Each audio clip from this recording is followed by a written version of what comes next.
One of the questions that comes up a lot is whether you should use one list or many.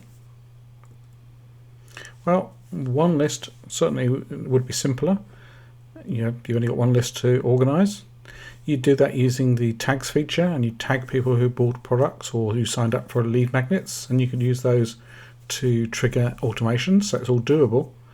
On the downside though, the API links, linking and actually getting people to subscribe via the API, which products like OptimizePress 2 would do, doesn't really support tagging, so it really puts a dampener on that. You can't really do it. You could use the form method, the HTML form method, but it's not as robust a method of actually getting people to sign up. So it's still kind of possible, but not as good as it could have been. The other issue you have is that when somebody unsubscribes, they unsubscribe from everything. They're completely gone. So if they're you're broadcasting them something and they decide to unsubscribe, then they'll no longer receive any product updates.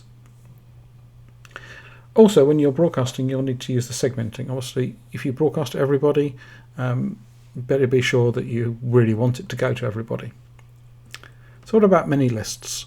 Well, effectively you have one big master list anyway, so you can see everybody in one list if that's what you want to do.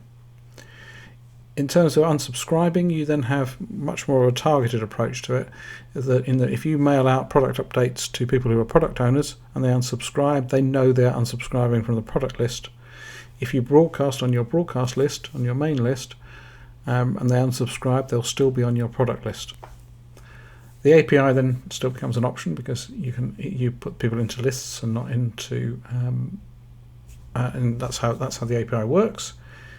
Yes, you do need to have a little bit more organising on the downside, so you'll need to organise things by having good naming and putting things into folders, and you need to make an effort to make it simple. So both of those methods have a chance to be complicated by, in the case of one list, you'll end up with lots of tags, and the other, you could end up with lots of lists if you're not careful. I run things with 3 different types of list. I have one broadcast list that everyone gets put onto for anyone where it's a similar kind of marketplace. So if I had 2 very different marketplaces and different types of people, I would have 2 broadcast lists. I then build up lists of people who have bought particular products, so each product will be a separate list. So I can then do broadcasts about the product and product updates.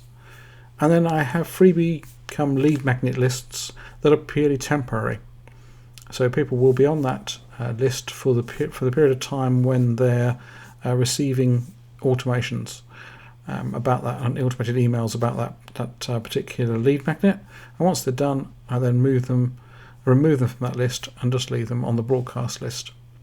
Or hopefully they bought products. And if they buy a product, I'll take them off the relevant lead magnets. So that's how I organise things. And I hope you decide to go down the same route too, of having multiple lists, and that's what I'll be showing you as we progress with the course.